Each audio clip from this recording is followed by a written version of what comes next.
Animal protein যে আমাদের শরীরের জন্য নয়, এটি আমাদের শরীরে কী কী প্রভাব ফেলে আর কেনই বা অ্যানিম্যাল প্রোটিন আমাদের শরীরের জন্য নয়, তার জন্য আপনাদের কাছে একটি সুন্দর ভিডিও প্রস্তুত করা হচ্ছে, যেটির মাধ্যমে আমি পুরোপুরি সমস্তটা বুঝতে পারেন। দেখুন। 7 দিন যদি আপনি শাক সবজি তরিতরকারি লতাপাতা খেতে পান, তো একদিন খেতে পাবেন মাছ মাংস ডিম দুধ। আমাদেরকে দেওয়া হয়েছে অবাধ স্বাধীনতা, ভয়ঙ্কর স্বাধীনতা দেওয়া হয়েছে, এবং স্বাধীনতার সবচেয়ে অপব্যবহারকারী হচ্ছে মানুষ। অনেক অ্যানথ্রোপোলজিস্ট বা নৃবিজ্ঞানীরা খুব জোর দিয়ে বলছেন যে আমাদের পূর্বপুরুষরা ছিলেন মূলত ভেজিটারিয়ান, মানে তৃণভোজী, এবং এটা তারা ইমোশনালি বলছেন না। এর সপক্ষে তারা দুটো প্রমাণ উপস্থাপন করছেন। একটি হচ্ছে মুখ থেকে শুরু করে মলদ্বার পর্যন্ত যে আমাদের পরিপাকতন্ত্র, এর গঠন এবং দাঁতের গঠন। তো চলুন আমরা একটু, আজকের যুগে তো সব দেখা যায়, তো আমরা পরিপাকতন্ত্র এবং দাঁত একটু পর্যালোচনা করি। এই যে পরিপাকতন্ত্র, হরিণ একটা তৃণভোজী প্রাণী। মুখ থেকে মলদ্বার পর্যন্ত হরিণের পরিপাকতন্ত্রের দৈর্ঘ্য হচ্ছে অলমোস্ট 28 ফুট গড়ে। সিংহ বা বাঘ এটা মাংসাশী প্রাণী, এর পরিপাকতন্ত্রের দৈর্ঘ্য গড়ে 3 থেকে 7 ফুট। 28 ফুট কেন? কারণ সবজি মানে গাছ, লতাপাতা, তৃণলতা এগুলো হজম করার জন্য এখানে প্রচুর আঁশ থাকে, ফাইবার থাকে। এটা হজম করার জন্য দীর্ঘ পরিপাকতন্ত্রের প্রয়োজন। কিন্তু সিংহ যেহেতু মাংসাশী প্রাণী বা বাঘ মাংসাশী প্রাণী, সেখানে কোনো ফাইবার থাকে না, আঁশ থাকে না, সেই জন্য তার পরিপাকতন্ত্র এত লম্বা হওয়ার কোনো প্রয়োজন নাই।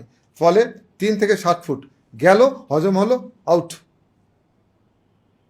মিলিয়ন ডলার কোশ্চেন, যে মানুষের পরিপাকতন্ত্রের দৈর্ঘ্য কতটুকু? 30 ফুট গড়ে। কি স্মার্ট প্রাণী দেখেন মানুষ! পেট দেখায়, ভুঁড়ি দেখাই যায় না। সেই স্মার্ট প্রাণীটির পরিপাকতন্ত্রের দৈর্ঘ্য হচ্ছে হরিণের থেকেও বেশি, 30 ফুট।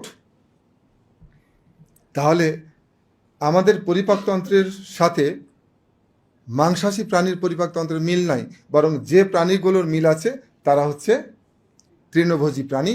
এটা হচ্ছে 1 নম্বর প্রমাণ উপস্থাপন করছেন অ্যানথ্রোপোলজিস্টরা। দ্বিতীয় প্রমাণ হচ্ছে দাঁতের গঠন।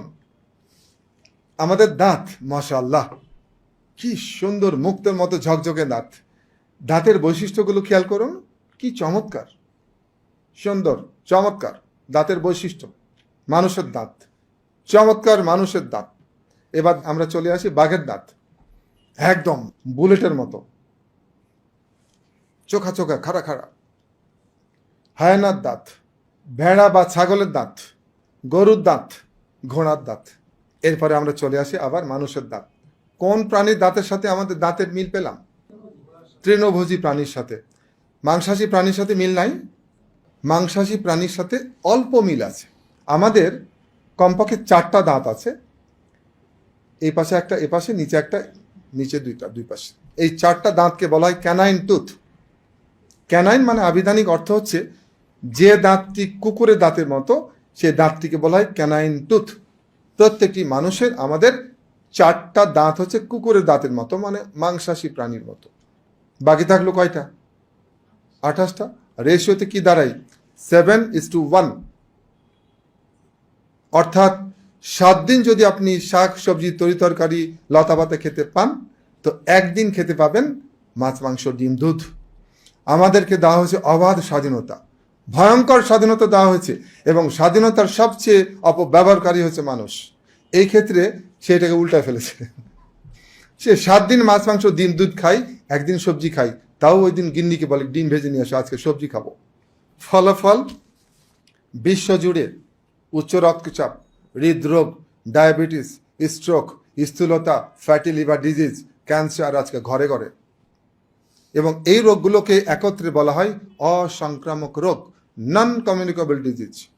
এবং এই রোগগুলোতে এখন কতজন মারা যাচ্ছে বছরে জানেন? বিস্মিত হওয়ার মতো তথ্য, রীতিমতো বিস্মিত হওয়ার মতো।